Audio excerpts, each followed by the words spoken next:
Welcome back to the Full Mutuality Podcast. This episode is a continuation of our last episode, so if you haven't listened to that yet, please go back and check it out before this one. Now here's part 2 of our conversation with Jessica Goforth, co-host of the podcast Leaving the Village.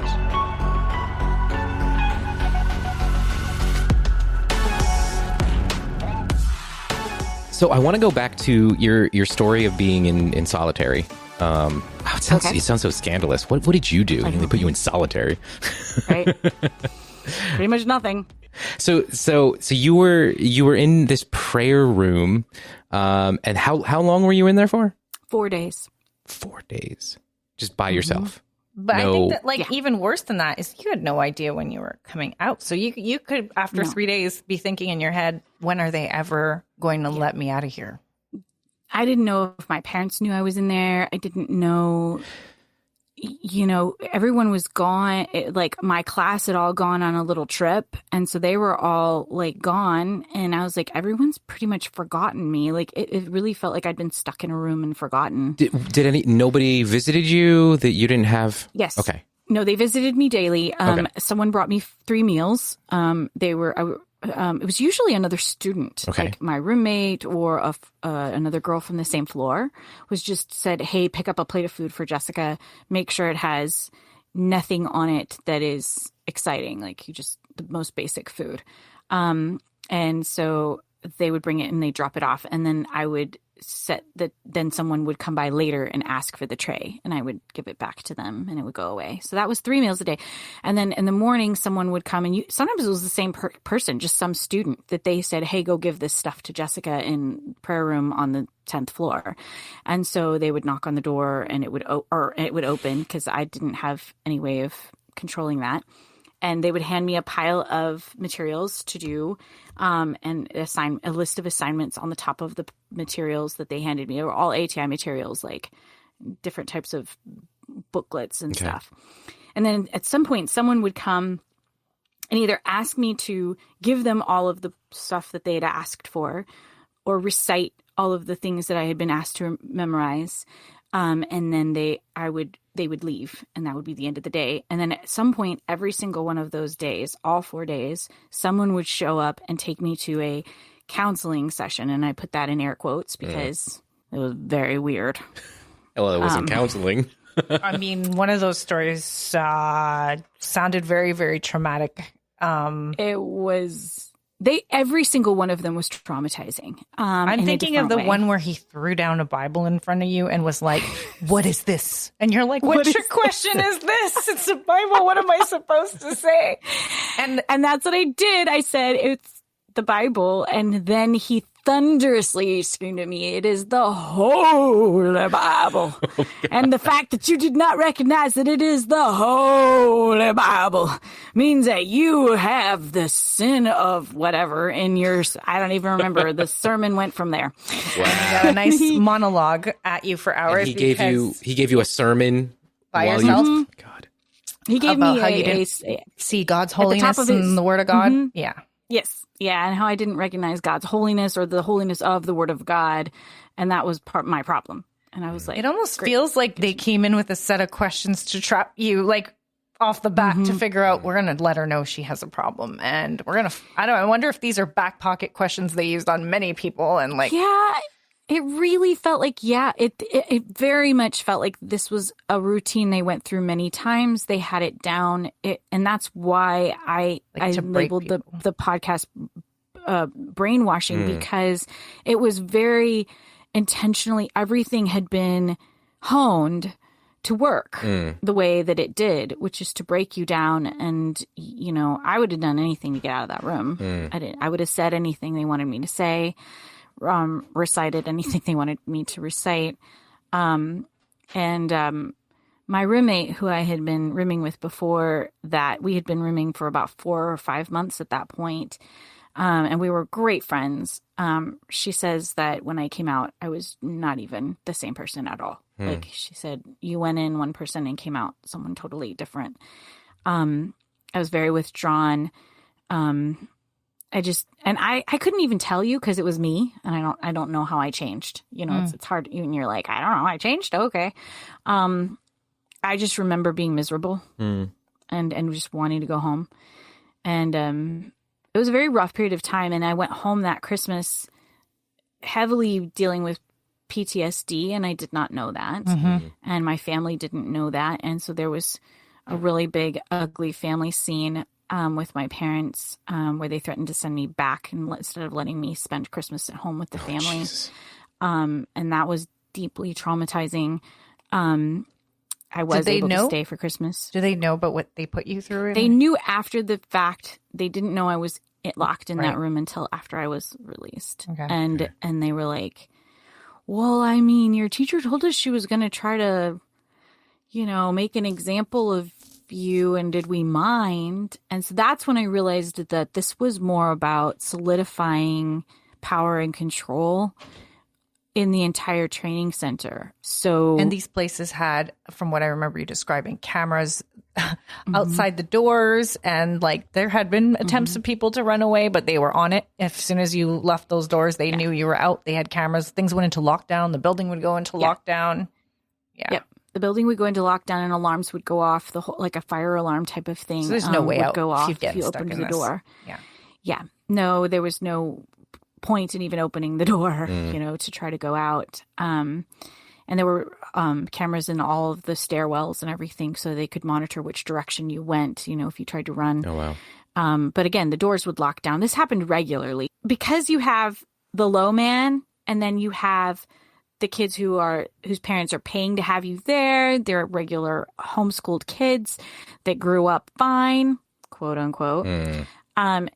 They could get a little cocky and get out of order, and they would get to where they felt like they needed to get everyone in line, and they staged some sort of mass punishment or, withdrawing of privileges on a semi-regular basis just to keep everybody shook up and nervous and watching their step.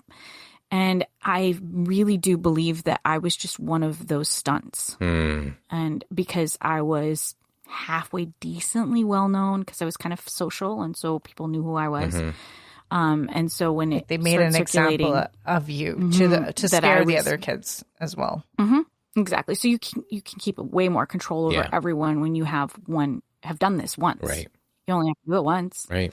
And your students terrorize. And if it's somebody that everyone knows, they can whisper that story around and, oh, like, really? Did you hear Jessica's in a prayer room? Did you hear they put Jessica in the prayer room? Like, oh my gosh, what did she do? I don't even know. Like that was just like, wow. Everyone was asking me afterward, what happened? Like, what did you do? And I'm like, I don't even know where to start. Like, I don't even know what to say. Wow. So big picture, like for people who are still kind of like hearing this and be like, wow, all of that is really weird, and we have no basis of connecting to any of that. There was a TV show, not terribly long ago, about a family that was connected to ATI, IBLP, right? Yes. Was it on TLC? Was that what it was on? What network was airing that? I think it was TLC. Yes, it's TLC. I think it started in, I want to say 08, 09-ish is when they had their first like little mini series or what do they call those where you do like just a special. Okay. A TV special. A TV is special. What they call it. Yeah. They did a couple of TV specials. And then, so this is after my ATI days. I was married and left in 97. Okay. So were you curious about the show? Were you know about them? So I did not know the Duggars when we were in. They were in at the same time I was, but they had little tiny kids, and they were probably running around and just looked like a lot of the other families that had 5 or 6 little kids. Right. So I started to hear some rumblings about the show.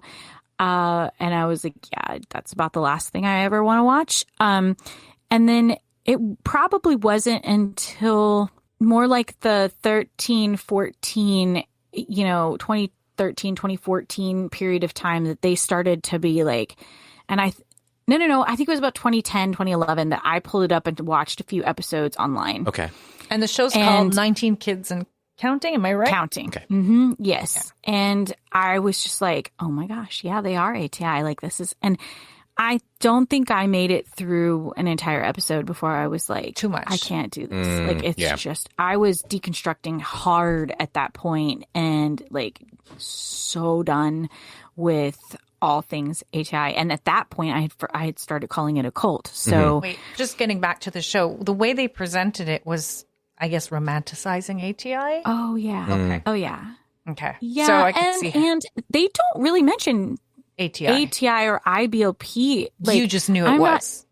We all knew it was. And if you followed any of their show notes or like pages about them, well, of course, Free Ginger began during that era, which is if for people who don't know, was one of those early, what did you call it? Like a forum, kind of like Reddit, where you would just talk about stuff. And Free Ginger was a specific thread that was about the Duggars, and Ginger is one of the daughters' names. And the name came from the idea that people that closely watched the show felt like Ginger wanted out. Like she didn't really want to buy into it all. That was kind of the fans' take on some of the way that the talking heads that they did of the kids, because the kids would all do talking heads, kind of like The Office, or whatever. And that's what spawned that. And so in there, people start talking about like, so what do they teach their kids and where do they get this information and what do they, and that started like spreading around and everybody then knew they were in ATI. And then they became like top speakers at the ATI conferences. Oh, wow. And so it would be like the Duggars are going to speak, and that continues to today. Like they are still speaking at the ATI conferences that are these little tiny camps. ATI is a fraction of what it was. I was wondering, with all of this going down, and I mean the stuff with Bill Goforth, the stuff with the Duggars and their connection to ATI and what's come out with them, but like we'll get to that. I was just in my back of my head, I'm wondering, has it squashed ATI? Has it, made the movement shrink? Is there, I always hope when there's a cult that it dies. Like it's just, I want to watch it just suffocate. It's the cult that will never die. I don't understand why it's not dead already. Like it's one of those things where I'm just like, there's got to be some wealthy donors. So there's a few wealthy donors behind the scenes. Keep pumping. It's not even that. It's they figured out how to morph, and I can talk about that more a little further along. But one of the big death knells, I think, of ATI was when they stopped hosting their Knoxville conferences in Knoxville. People would complain that it was on the East Coast, so it was a long way from California or, Washington or Oregon, and there were a lot of ATI families in those areas, and traveling to Knoxville, Tennessee was a very big hardship on their families. And so people felt left out. And so there was a lot of complaints about that. And so Bill thought, okay, well, we'll divide it up into regional conferences. And so there would be one in the East and one in the West. And once they were so much smaller, that feeling of being a part of something big and amazing was lost. And so people just drifted away because they weren't the intensity of it, the excitement of it, the we can bump into Bill Goforth, we can meet the Duggars. And so that happened. And so that was the first thing that caused them to start losing people. The second thing that they did was that in, I want to say 2010, a website was launched called Recovering Grace. I actually hope we get to this because that sounds like a big piece of the deconstructing ATI stuff. Huge piece of the puzzle. There was a book written as well. A cult watching group wrote a book exposing it as a cult and kind of went through and explained why ATI was a cult, which we'll get into more later. But those things began to happen, and so bad press began to spread. And with the evolution of the internet, with the Duggars now pulling so much attention onto ATI,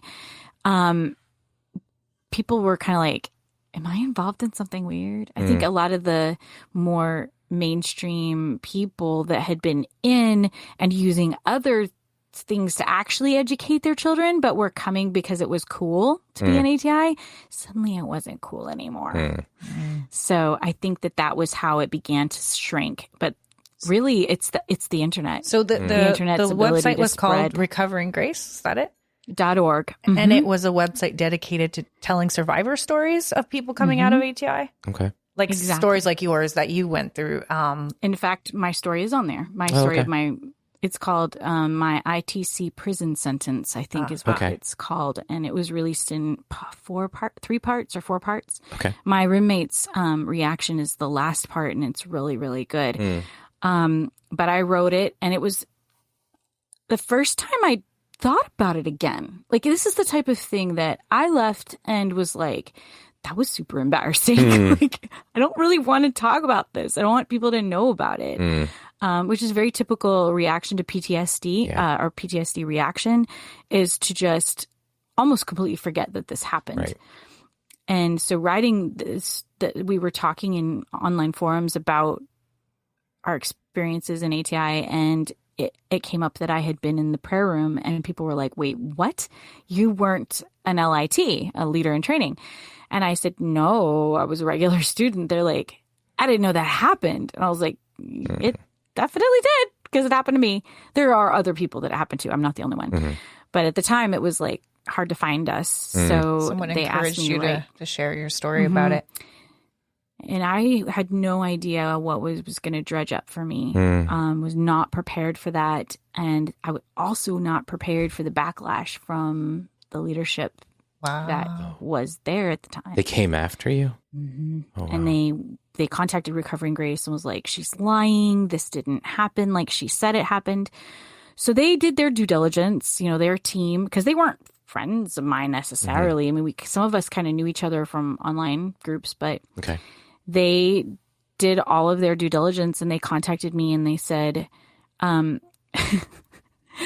their biggest complaint is that you're telling it in a way that makes it sound bad, but they don't have any actual disagreement with anything you said, just that you're making it sound like it was a bad thing. Yeah. And it was a bad thing. Sometimes we've gotten that feedback even to our podcast at this point. I had a message that was like, it's not sounding nice, and it's sort of like, because it's not nice material. It's not, there's not a nice way to put this sort of to make people not look bad, I think somebody said that we have this, jovial tone and we sound so happy, but the material is really not, it's not happy.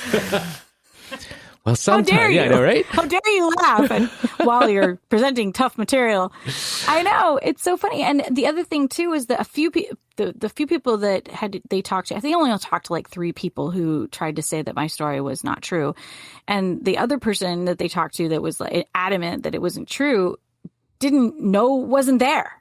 Like, they were like, well, were you there? Did you go into any of the counseling sessions with her? Well, no. They just know. Did you know anybody else who did? And then that's not how it went down? Well, no. So they just were like, but that just doesn't sound like how it would go. It's just people not wanting to hear the truth who end up being defensive because they don't want to know that they're linked in with something that has done awful things to people. Right. I mean, we've uncovered a few people's stories, and that's something that's happened to multiple people where it's like they'll have people attacking them who are pretending they know their story better than the person telling their story. And it's like, wait a second. Were you there? No, you weren't there. No. But you're going to act like you know how that conversation in the room went, but you weren't there. Right. So how does that work? Right. Yeah. Well, I know that organization. I know that church. I know those pastors. They couldn't do something. They're not capable of that. Right. No. Right. No. Yeah. And exactly. yet, that's so many of those. Kind of what was. Yeah. Sorry. Go ahead. No. That was kind of what was said. Is that I know that, especially the pastor that thunderingly preached at me.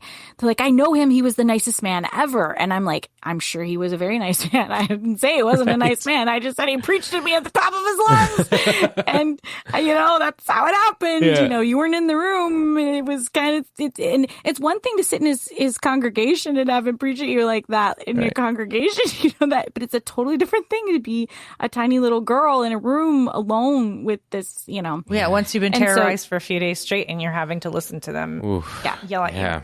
Yeah. And there's, you know, other things like, well, Jessica wasn't the perfect ATI student and and I've never claimed that I was. Right. In fact, you know, I have ADHD. It was very difficult for me to follow all the rules and do everything right. And I was struggling, but I did definitely have a heart to follow. I was not a rebellious person. Right. That was not like ATI's definition of rebellious. It was not.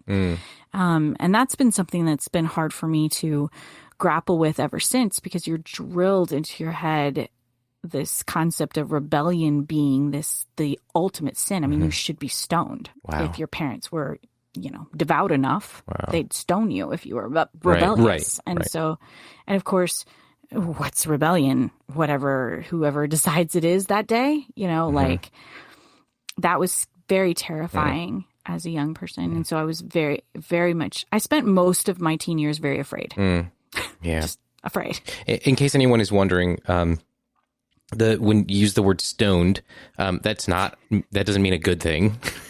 Yeah, that's not the good kind of stone. It's not the good kind of stone. This is a biblical stoning. It's a biblical term that references throwing rocks having rocks thrown at you. Yeah, until you die. Yeah. Yeah. Yep. Exactly. Putting you in a pit and throwing rocks at you until you die. Yeah. And it's pretty heavy. Yeah. Barbaric. Yeah. And pretty terrifying to a teenager we were taught to take so many things literally. Yeah. Man, that was a huge eye-opening thing coming out, was that I didn't have to take everything literally. Like that was one of my first steps towards deconstruction. Yeah. And I'm sure you guys have been on similar journeys, you know, where you just are like, oh, I don't have to think of that as literally how that went down or what that was. Right. Exactly. Coming out of cults. Right. You know, and people wanting to not hear your story and responding negatively when you're talking about that, I was thinking you probably get a lot of people that say to you things like, okay, you had a bad ATI experience, some things went wrong, but you're going a little strong on your podcast calling it a cult. What would how would you go about trying to break it down for people who don't recognize that it's a cult, or that they were in a cult, or that they're still a part of a cult? Yes. Well, and ever since the evolution of true crime podcasts and true crime stories and books and all of that, people love true crime, and an entire genre of true crime is cult abuse and cults, and you know, Jonestown massacres and, you know, like these types of things like capture people's imaginations. And most of the cults people have heard of, they think of, if you were to ask them, what is a cult? They'd be like, well, a group of people that follow this leader and he brainwashes them all until they all die or something. They all drink poison together in the desert, in a compound. Or they all commit a crime together, you know, or they all live in a compound in the middle of the woods and sell all their belongings, you know, like, I mean, people don't really know what makes a cult a cult. Well, and I was going to say, growing up evangelical, the cults were the Mormons and the Jehovah's Witnesses, because they didn't believe the Bible was the inspired word in the way that the other group did. They had an extra book. They had an extra book, or they had some organization sending them, I don't know, magazines that were more Bible than the Bible. And, you know, anyway, all that to say, those were the ones we were scared of. Yeah. So the only working definition I had as a kid for cult was like this organization that claims to be Christian, but really they got some tenet of theology wrong. So that's what makes them a cult. Yeah. But we weren't really taught to recognize cults in terms of, I mean, I think of the bite model, which you go into on your podcast in depth, connecting it with ATI. Do you want to give a little bit on that, maybe, to help people? Yes. Yeah. And I don't have my notes in front of me right now, but the bite model is behavior control. Hang on, let me see if I could remember, because I've listened to your episodes recently. One was behavior control. One was information control. Let's see if I could do this by memory. And then the second one was thought control. No, behavior, information, thought. And what was the last one? Behavior control, information control, thought control, and emotional control. I got 3 out of 4 by memory. Yeah, well done. You were doing good. Well done. I had just recently listened to you talking about the bite model and explaining this, and I, with you and your co-host going through and kind of helping, I guess, people to be able to understand how it ties into ATI. It helped people identify what a cult looks like. Yes. And I think that, and I do want to credit the person who has pulled this all together and designed it is Stephen Hassan, and his research on authoritarian control. Yeah.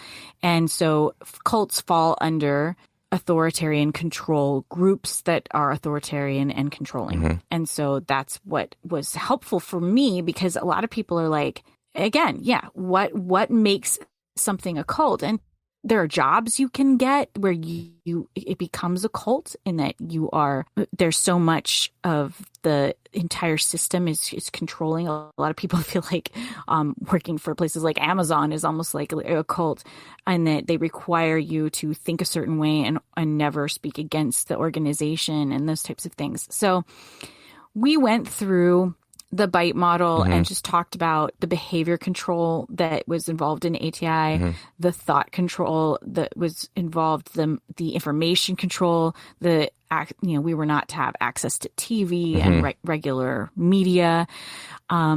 We were insisting on dressing a certain way, wearing our hair a certain way. I mean, it was almost too much to even go through. And later, after we finished recording, I was like, 2 podcasts just to cover all 4 of them, because there were so many points where you could link them to what you guys went through in ATI.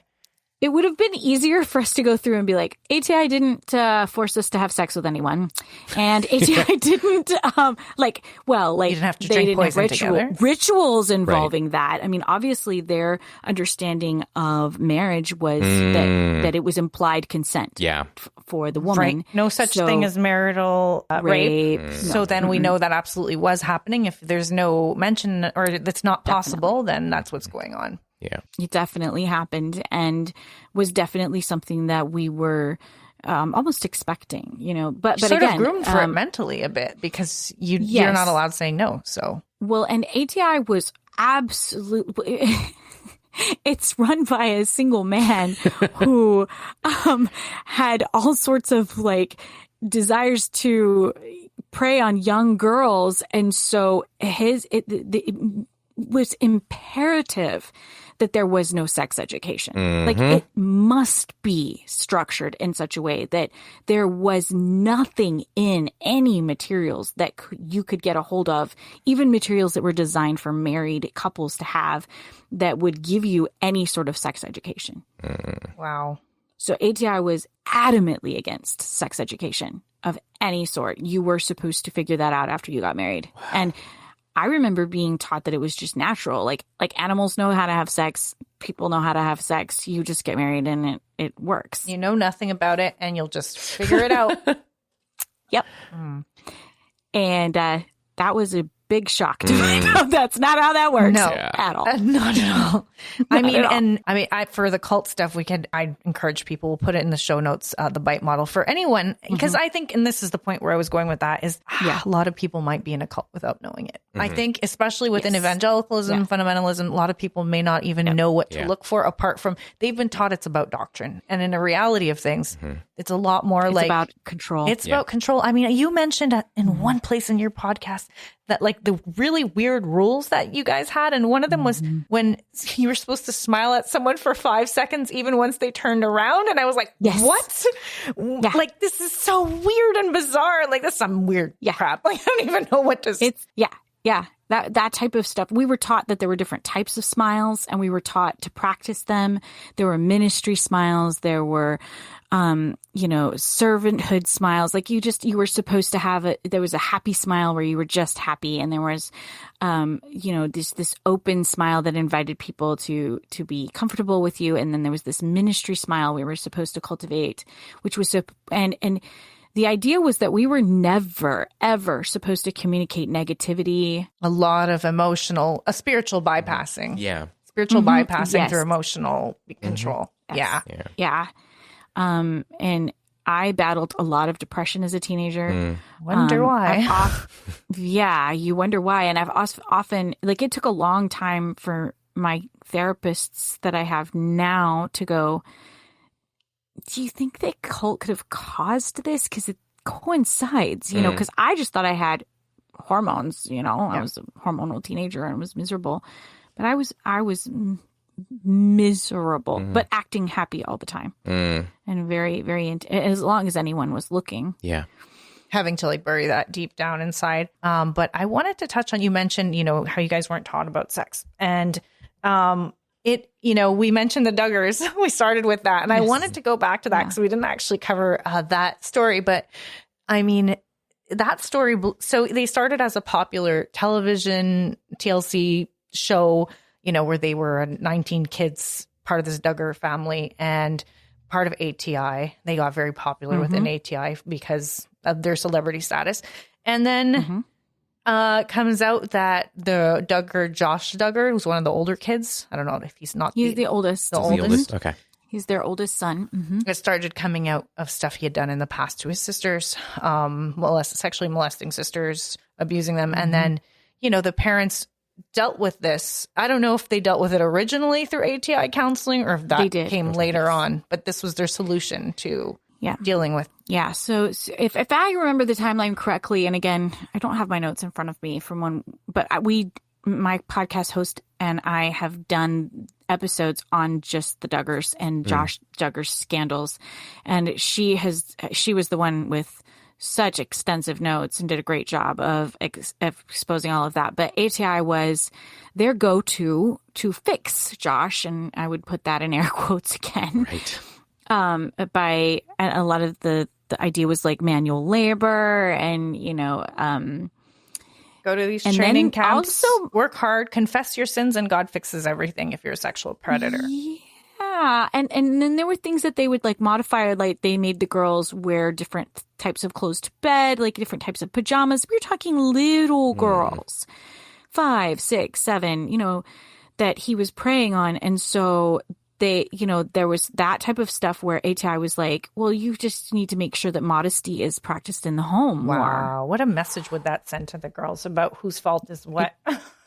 Definitely. We all were very clear on whose fault it was if sexual assault was happening. And I remember being terrified, absolutely terrified of anything happening to me and firmly believing, I mean, right down to my socks, that it would be my fault. Like if a guy ever did anything to you, you would have provoked it in some way. That would have been your responsibility to have prevented that from happening somehow. It is 100%. I understood it to be my job to make sure I was never sexually assaulted. And then, of course, you also, if you end up married, happily married and good to go. And, I actually didn't technically ever become sexually assaulted until I was 36 years old.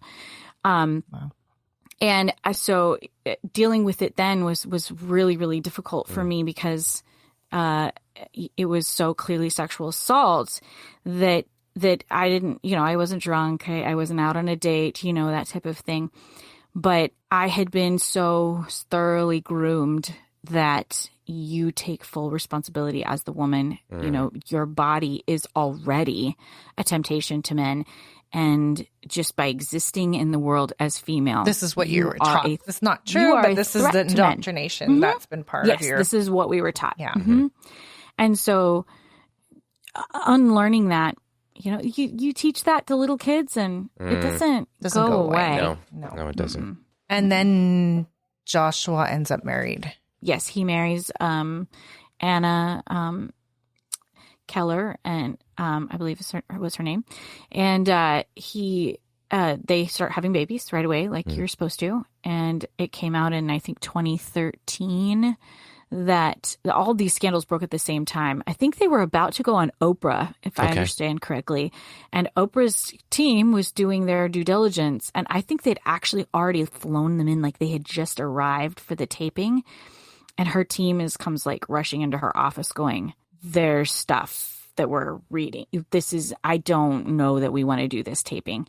And she was like, hold up. And she did more digging and sent them home. And so that's when, and then it was just weeks later that the mainstream media got a hold of the same information. And so they got a hold of the police report that was filed when he was a teenager and abused his sisters. And so that hit the media. And then after doing a little more poking around, the Ashley Madison website was hacked. and he was found in there as well. So looking to cheat on his wife with someone, right? Exactly. And then a woman who came forward who was a sex worker who claimed that he had badly assaulted her. Oh, wow.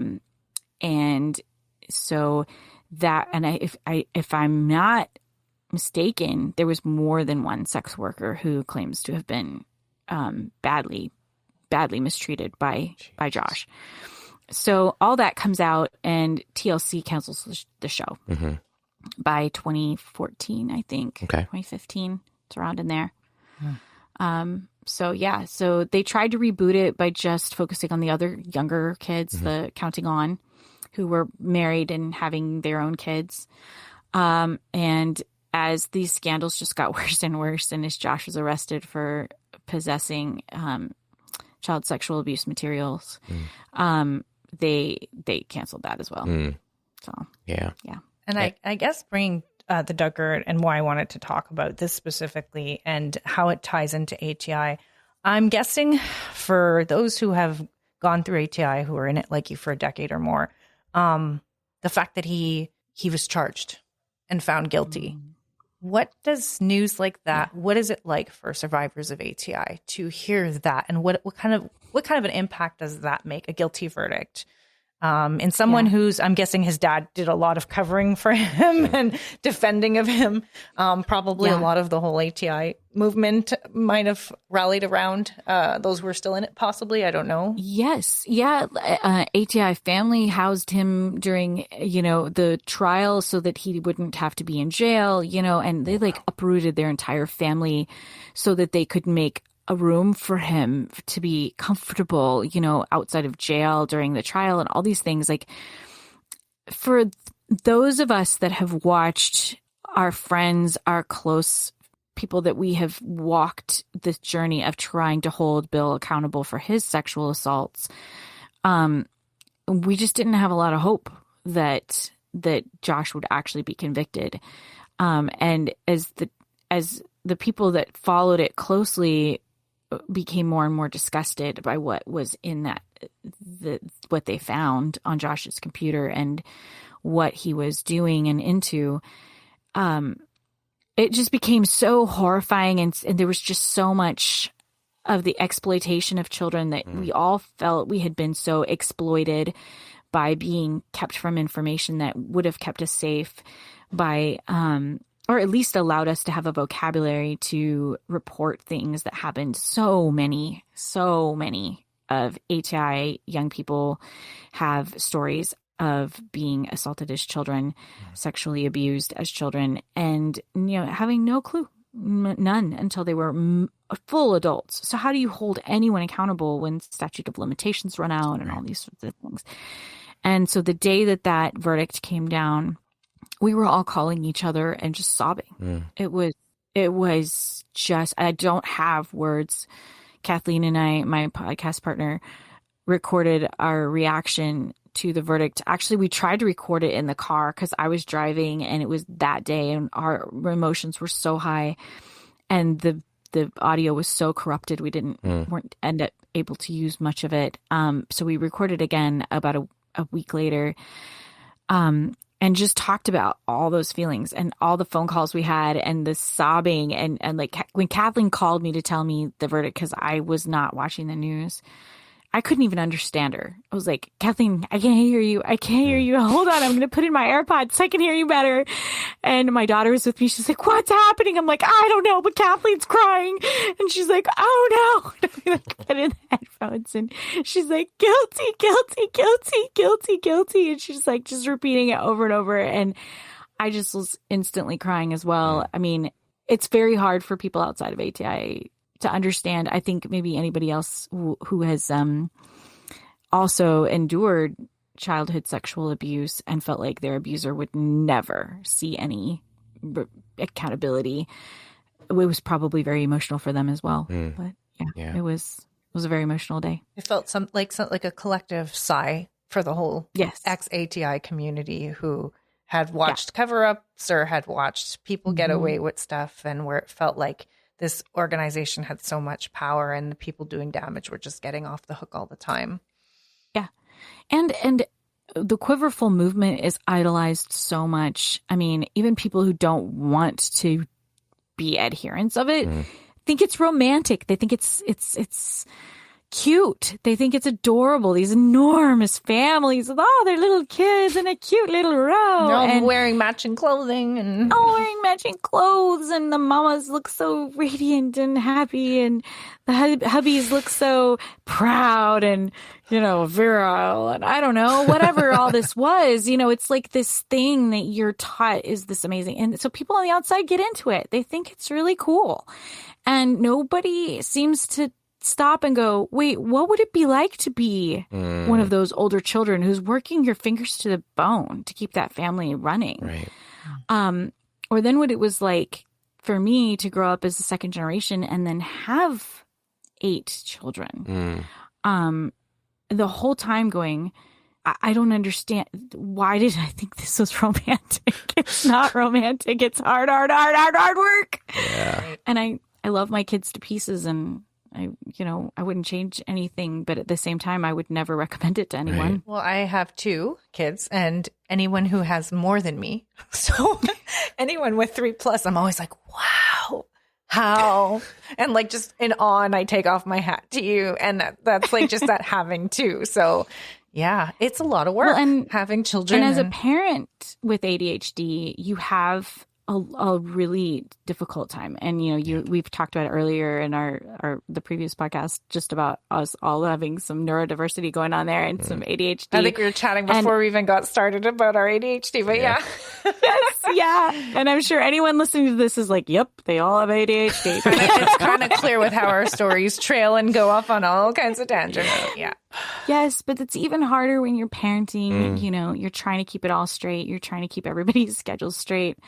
I now have 4 adult children. One of my adult children is special needs, so she will never really grow up all the way. And then all the way down to 7-year-old twin boys. And so I'm trying to, help my older kids navigate their life and visit them in all the places that they live, and be involved in their lives the way they want their mom to be involved. And then also run my 7-year-olds to school every day, and all their activities and everything in between. It's really hard, and it's not the romance that you're told it is. And so I think that it's very hard for all of us who grew up in it to know how to talk about it. Because if we are parents of a lot of kids, we don't ever want our kids to think that we don't want them, or we are crazy about them, or would send any of them back. We would never, we're thrilled. And having a big family is a lot of fun. I mean, there are some, it's crazy in our house, and we have a lot of fun. But both can be true at the same time. You can love your kids, and it could be a blast at times, and it could also be really difficult at times, and it could be overwhelming at times. And one does not... It can be very toxic. Yeah. It can be very toxic to attempt to be enough of a parent to that many people, because you cannot spread yourself. You can't divide yourself.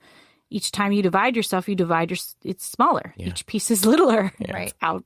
So when they romanticize the quiverful movement, one of the things they're not bothering to take into consideration is how it impacts each child when there's an enormous family.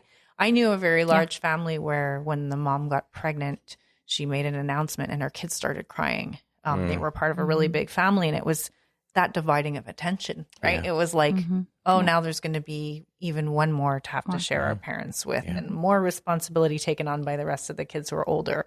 And that kind of stuff is not part of the quiverful teaching in terms of the consequences or the reality of what it looks like to be in that kind of a family. So we've used the term quiverful a few times. Maybe just a little bit of background. I know it's probably common parlance for a lot of people listening to the podcast, but I'm sure there are a handful who have never heard of it. So just briefly, what is it, and where does that name come from? Why is it called quiverful? Oh yeah, that's a good question.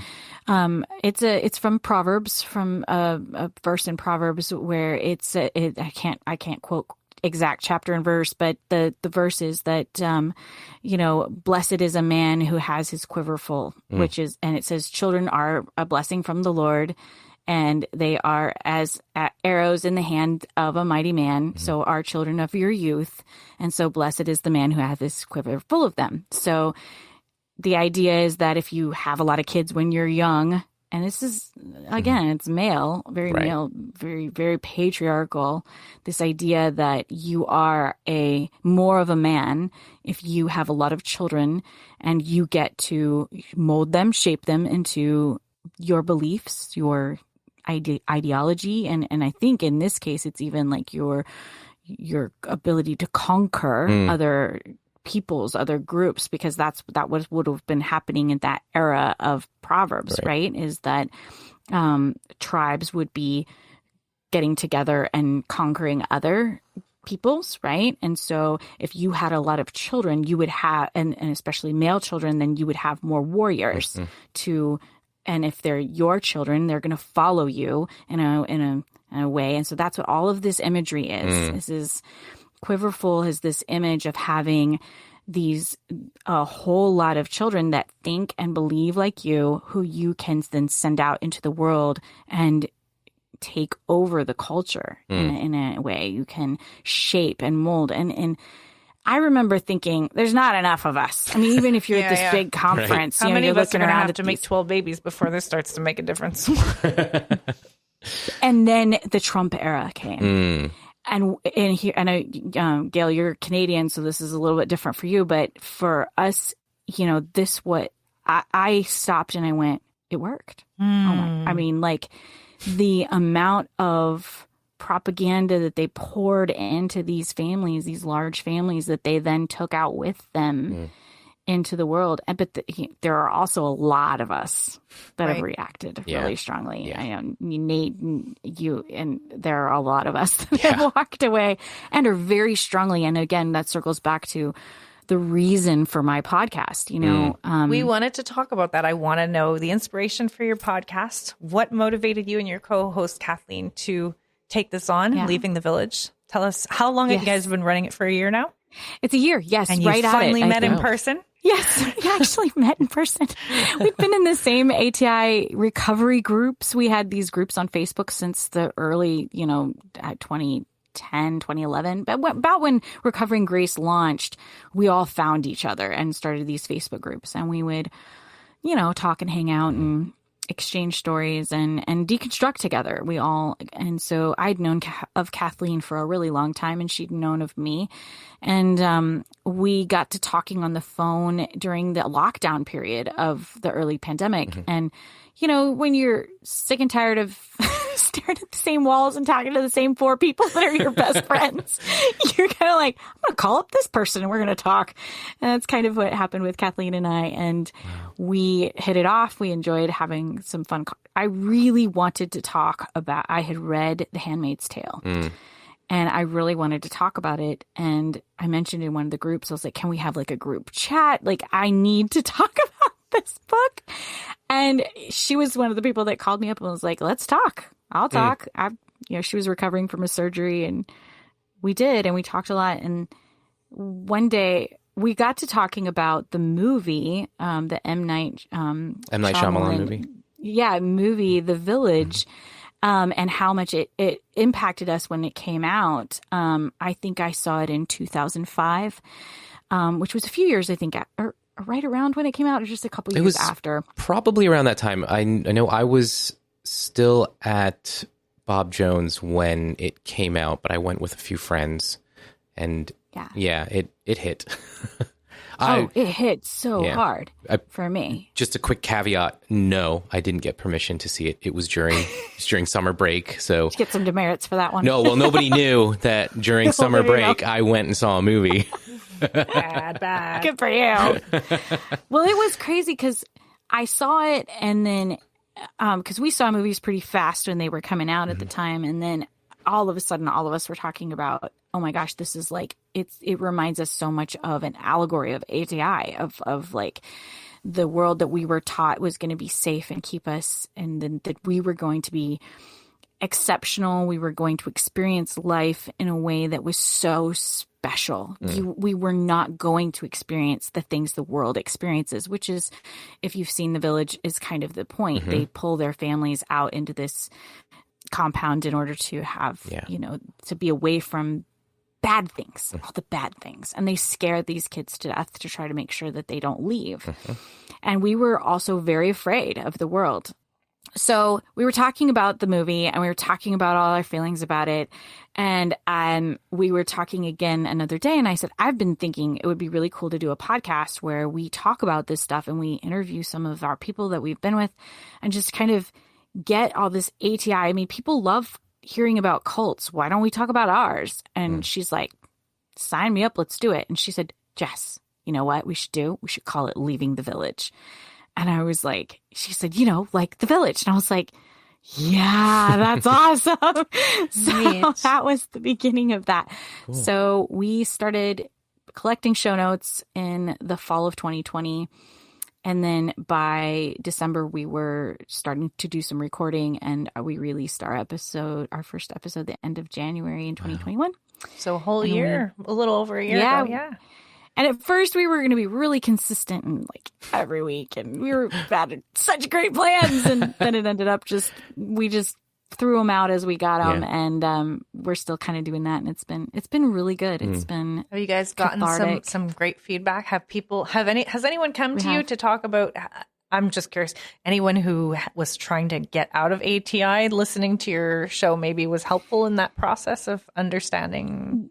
I think, the most we've heard of that type of thing is people that hadn't found the courage to call it a cult. They were so newly out that they didn't feel, and they said, your podcast gave us permission to use that word. And I didn't know what that was going to feel like. Oh my gosh, some of those messages just hit us so hard. And it was quite a few people that messaged us and said something similar, in that it just, the word cult associated with ATI just rocked them in a way that they weren't expecting. And what a milestone event in someone's healing to be able to name it as a cult. Like, once you're able to identify that something you lived through that was hurting you, but that you couldn't put your finger on why it was toxic or what was it, to be able to name it as a cult would be such a big milestone on the healing path, I think. Yeah. And I think that's been the biggest feedback we've gotten from people that have said, this has helped me so much. And then the other is just that a lot of people have messaged us and said they've been afraid to think about it and remember it and to go back and go over some of this stuff. And our podcast is accessible enough for them. We take it piece by piece. It's not real. We don't tackle huge portions of it at once. You know, one podcast will talk about clothing, all the weird clothes that ATI was about, and another one will talk about, training center life, and then another one will talk about, just one of the wisdom papers or something. Yeah, the wisdom booklets. Yeah, that is what they called our curriculum, and and at one point we talked about even just how ATI morphed our personalities, or tried to shape and label our personalities in a really odd way, that it had its own thing. So it's very bite-sized for people. It's not, and I mean, if you want to know what ATI is in a nutshell, our podcast isn't probably the one for you. But if you want to go in depth, if you like going down a rabbit hole, this is going to be. But start a binge. But I think I definitely, if I was a part of ATI, I was listening to it out of curiosity. Cults have always fascinated me, but also learning how it's not just the ones that drink poison at the end and move to the compound that are in cults. I have become more aware of what a cult entails, and I think it's super helpful to learn about that kind of stuff.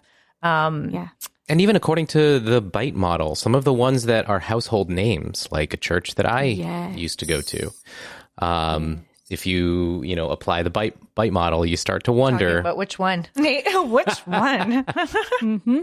There's a lot of churches that will fall into the category. I think it's important for people to realize that they may be in a cult without even. I think so. Yeah. Okay, I had a sort of wrapping up kind of question. Yeah. Okay. So, you left ATI, and how did your parents react? What is your relationship with them like after all this time?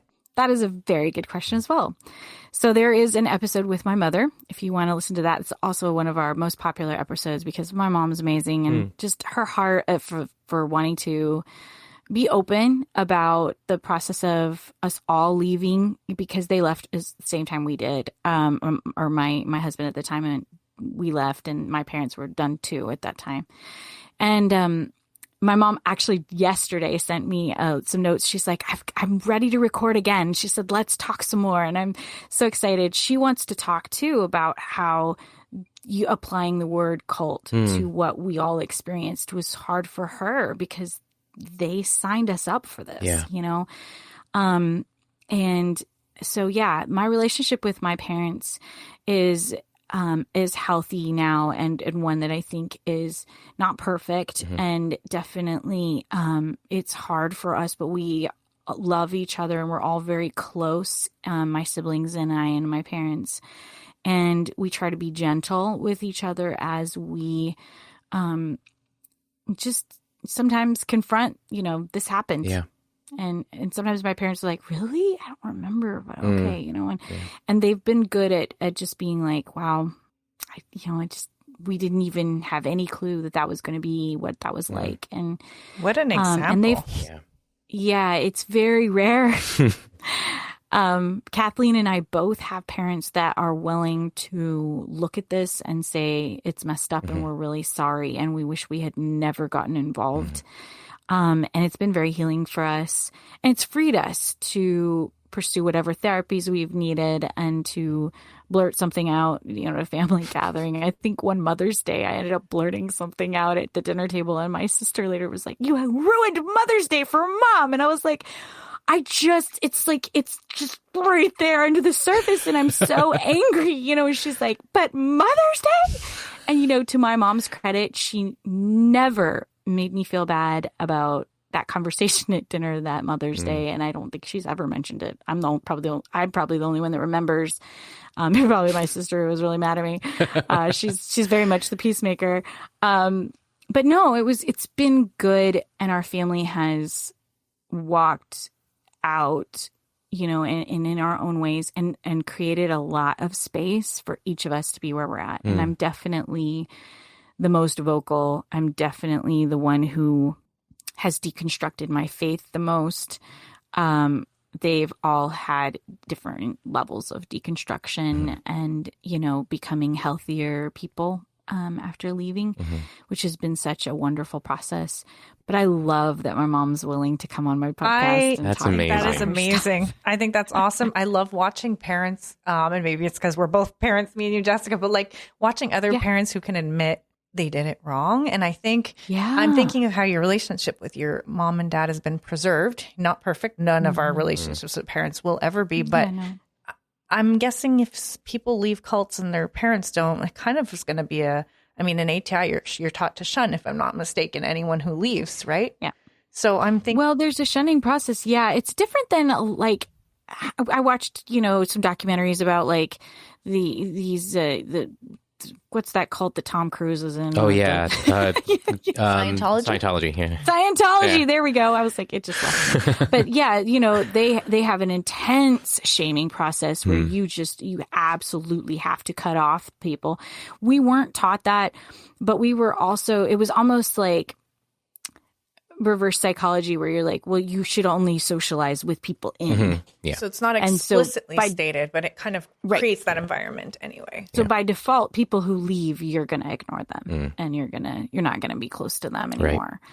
Right. I'm just thinking of how beautiful it is when a mom recognizes, and again, probably pulling from my personal mistakes, you know, whether it's who I chose to marry, putting them in the church, like all the different decisions I made with what I knew, and looking back and wishing I could redo, having to apologize to my kids on a lot of stuff. And I'm thinking of all the moms who misled their kids into something harmful and then had the capacity afterwards to acknowledge that they did that, to say, I'm sorry to their kids, to give their kids space to process, to support their kids in vocalizing themselves.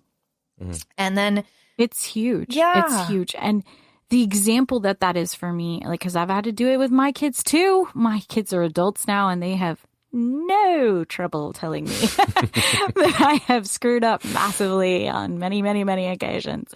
And we have really good conversations about it. And I felt like my mom's willingness to do it was almost like, I like to say it this way. It's like, you find out you're not going to die. Yeah. If you say I was wrong and I shouldn't have done that, yeah, you're not going to die.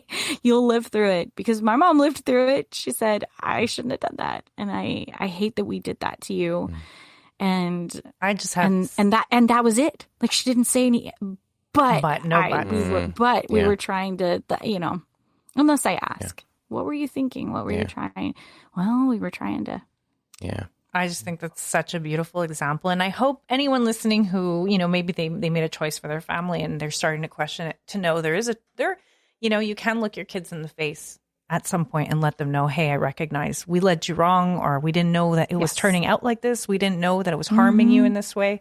I know when I look at Nate's parents and coming out of fundamentalism, you guys have gone through a lot of that too. Yeah. With that. You had that same good relationship with your family, in part because of their putting their kids first before their cult indoctrination stuff. There were things that my parents recognized during the time that we left the fundamentalist church, that my dad had had words with the pastor and some of the deacons about and gave kind of this little bit of a warning, this sense of, you keep this up, our kids aren't the last to walk out these doors. And my mom I can definitely sense that feeling of guilt for having pulled us into that environment.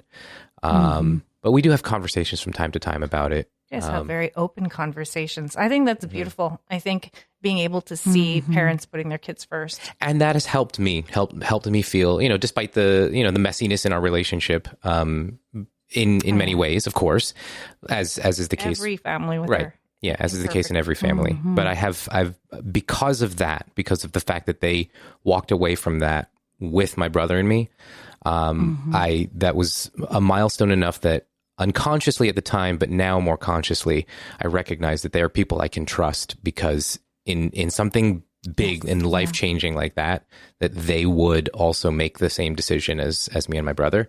That did a lot for us. And even though that is amazing. Yeah. And even though it kind of like we had big hiccups after the fact, because it was life altering to walk out of that space. So we had a lot of dust ups after we left. But like once the dust settles, you sort of sit there and you're like, oh, okay. Yeah. You made that big decision with us, and that's and you didn't die. Yeah. Yeah. I know that sounds crazy, but you feel, how you feel so married to something, to even just that I have good intentions. Yeah. I'm trying to do the right thing. Nobody puts someone in a cult for a bad intention. Everyone's gets into it because they want to do good for their family. They want to teach good values to their kids. Yeah. Yes, they think they're going to be doing something amazing, and they have no idea it's a cult. That's not something that somebody wakes up one morning and goes, I'm going to join a cult today. That's not a thing. Yeah. And so, but being able to say, man, I screwed that one up. That is not what I was wanting to do, and I can't believe I did that, and I'm sorry. And then just realizing that walking away and saying, that was a mistake and we should not have done it. And then you don't die. And you're like, wow, okay. Yeah. So maybe I can own other things too. Yeah. Wow. Yeah. This has been a fantastic conversation. Jessica, thank you so much for joining us. This has been a lot of fun. Thank you for having me. Yeah. I really enjoyed it, talking with both of you. I've enjoyed following both of you for a long time. And this has been really fun. Yeah. Thank you so much. And for everyone who's listening, I strongly encourage you to go check out the podcast, Leaving the Village, that Jessica hosts with Kathleen Reynolds. They have so much information there. It's a really good educational listen. If you're interested about cults or ATI or any of that, you'll walk away with a lot of knowledge. And I appreciate the love of labor that is from you guys, wanting to help out and to use what you've been through in order to lift other people up. Yeah. Thank you. I appreciate that. Absolutely. So you can find the podcast like anywhere, right? Yeah. Okay. All the podcasting platforms. It's on all of them. Yeah. And do you have social media that you want to shout? We do. Okay. We do. We have Leaving the Village Pod on Instagram as well as Facebook, and that's pretty much the only places that we post much. Okay. I have a little TikTok that I mess around with from time to time. Goforth boldly. Ooh, That's a nice play on your name. Yeah, a little play on my name. Again, I just messed around with it a few times, but maybe one day there'll be more there. Fun. So feel free to check that out. Yeah, and you can always follow me as well on Facebook, just under my regular name, Jessica Goforth. I occasionally vent whatever's on my mind, and don't we all? You're welcome to follow along. Listen, I think I met you through Facebook watching you vent going, I need to friend this girl. She's got a lot of really good thoughts, very deep, meaningful thoughts that are worth following. Oh, thank you. So, thank you. Yeah. Awesome. Thanks I again. feel the same. Thank you so much for listening to another episode of Full Mutuality. If you haven't already, please subscribe to us on your favorite podcast app. You can find a list of all the apps we're available on by visiting our website, fullmutuality.com, where you can also find links to all our social media pages, rate and review the show, and leave us a message. We'll see you again soon on the Full Mutuality Podcast.